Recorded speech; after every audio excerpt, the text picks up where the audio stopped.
बिस्मिल्लाहिर्रहमानिर्रहीम अस्सलामुअलैकुम वरहमतुल्लाहि वबरकातुहू। आज का हमारा टॉपिक इस हवाले से है कि एक औरत अगर किसी के निकाह में हो तो उसका दूसरी जगह निकाह हो सकता है। इस हवाले से कलाम करेंगे और कुछ महर के हवाले से कि महर के हवाले से कुरान पाक में अल्लाह पाक ने क्या ज़िक्र फरमाया।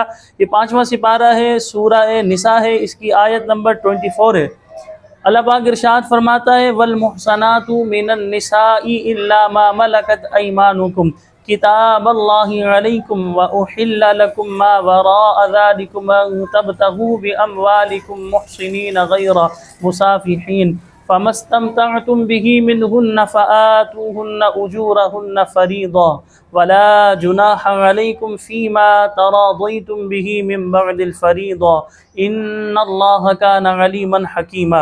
अल्लाह पाक फरमाता है और शोहर वाली औरतें तुम पर हराम हैं, यानी जो औरत किसी के निकाह में हो उससे निकाह नहीं हो सकता। जो किसी की बीवी है उससे अगर कोई निकाह करेगा तो शरई एतबार से निकाह नहीं होगा।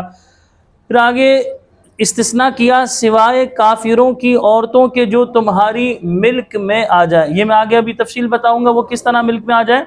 ये तुम पर अल्लाह का लिखा हुआ है और इन औरतों के अलावा सब तुम्हें हलाल हैं कि तुम इन्हें, अच्छा इन औरतों के अलावा सब तुम्हें हलाल है, यानी पीछे बाज़ औरतों का जिक्र आया था जिनसे निकाह नहीं हो सकता, मसलन बहन है, बेटी है, माँ है, पुप्पो, खाला, भतीजी, भांजी। फिर इसी तरह जो है और भी रज़ाई बहनें वगैरह रज़ात के हवाले से पीछे ये सारा जिक्र आया, तो उस बारे में बताया जा रहा है। और इन औरतों के अलावा सब तुम्हें हलाल है कि तुम इन्हें अपने मालों के ज़रिए निकाह करने को तलाश करो, ना कि ज़िना करने के लिए। तो इनमें से जिन औरतों से निकाह करना चाहो इनके मुकर्ररा महर जो है इन्हें दे दो, और मुकर्ररा महर के बाद अगर तुम आपस में कई मिक़दार किसी मिक़दार पर राज़ी हो जाओ तो इस पर तुम पर कोई गुनाह नहीं, बेशक अल्लाह इल्म वाला हिकमत वाला है। यानी यहाँ पर बताया गया कि जो महर मुकर्रर हुआ है वो महर आपने देना होगा। अगर आपने महर मुकर्ररा महर दे दिया, उसमें से औरत ने कुछ मुआफ़ कर दिया या कुछ आपको वापस दे दिया तो इसमें कोई हरज की बात नहीं है।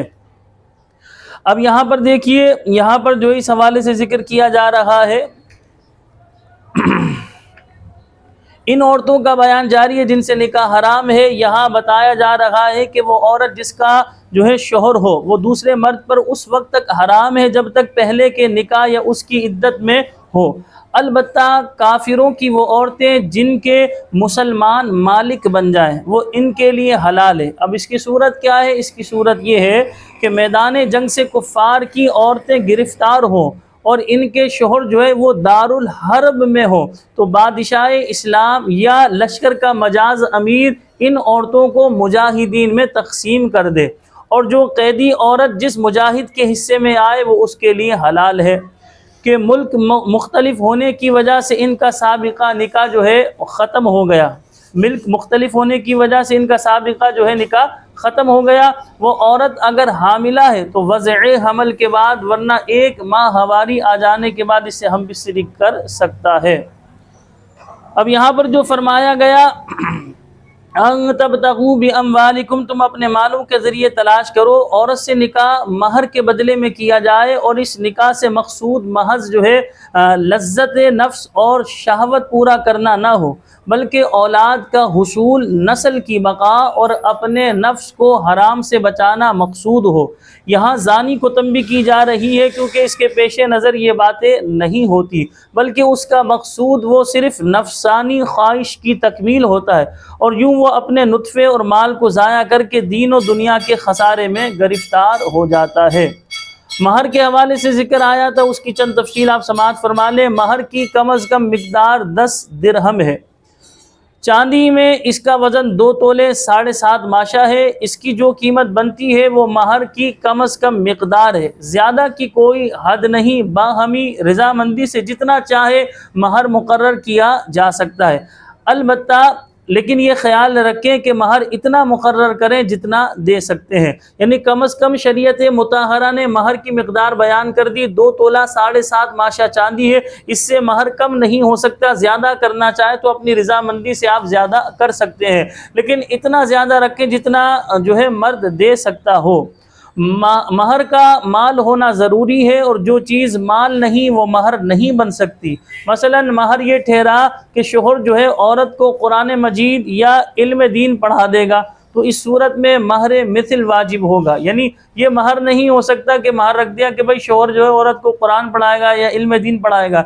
इसी तरह बाज़ लोग जो है वो पौधे लगाने के हवाले से, शजरकारी के हवाले से महर मुकर्रर करते हैं, बाज़ लोग हज व उम्रा के हवाले से महर मुकर्रर करते हैं। तो हज व उम्रा की जो कीमत बनती है वो आप कीमत मुकर्रर कर लें। इसी तरह शजरकारी करवाना चाहते हैं तो उसकी जो कीमत बनती है वो आप कीमत मुकर्रर कर लें। निकाह में महर का जिक्र ही ना हुआ या महर की नफ़ी कर दी कि महर के बगैर निकाह किया तो निकाह हो जाएगा। और अगर खलवत सहिया हो गई या दोनों में से कोई मर गया और निकाह के बाद मियाँ बीवी में कोई महर तय नहीं पाया था तो महर मिथिल वाजिब है, वरना जो तय पाया था वो वाजिब है। यानी आगे फरमाया फमस्तमतअतुम बिही मिनहुन्ना, तो इनमें से जिन औरतों से निकाह करना चाहो, यानी जिन औरतों से तुम शरई निकाह करके जिमा वगैरह का फ़ायदा हासिल करना चाहते हो तो इन्हें इनके मुकर्ररा महर अदा कर दो। याद रहे इस्लाम में औरत से नफ़ा उठाने की दो ही सूरतें जवाज़ की है। नंबर 1 शरई निकाह के ज़रिए औरत से फ़ायदा उठाना। नंबर 2 औरत जिस सूरत में लौंडी बन जाए, लेकिन अब इस दौर में जाहिर सी बात है कनीज़ों वाला दौर नहीं, पहले के दौर में लौंडी से भी ये मनफ़अत हासिल करना जायज़ था, लिहाजा इसके अलावा हर सूरत हराम है। अच्छा, शुरू इस्लाम में कुछ वक्त के लिए निकाह से कुछ मिलता जुलता मुआहिदा करके फ़ायदा उठाने की इजाज़त दी थी, लेकिन बाद में ताजदार रिसालत सल्लल्लाहु अलैहि वसल्लम ने इसे क़यामत तक के लिए हराम फरमा दिया। जैसा कि हज़रत सबूरा जुहनी रज़ियल्लाहु तआला अन्हु से रिवायत है, हुज़ूर पुरनूर सल्लल्लाहु अलैहि वसल्लम ने इरशाद फरमाया, ए लोगों, मैंने तुम्हें औरतों से मुतआ की सूरत में नफ़ा उठाने की इजाज़त दी थी और अब अल्लाह ताला ने इसे क़यामत तक के लिए हराम कर दिया है, तो जिसके पास कोई ऐसी औरत हो वो इसे छोड़ दे और जो इन्हें दे चुके हैं इसमें से कुछ ना लो। तो लिहाजा इस हवाले से हमने तफसील आप हज़रात के सामने बयान कर दी। हमें अपनी दुआओं में याद रखिएगा। अगर आपने अभी तक हमारे चैनल को सब्सक्राइब नहीं किया तो चैनल को सब्सक्राइब कर लीजिए, वीडियो को लाइक शेयर ज़रूर कीजिएगा। अस्सलामु अलैकुम व रहमतुल्लाहि व बरकातुहू।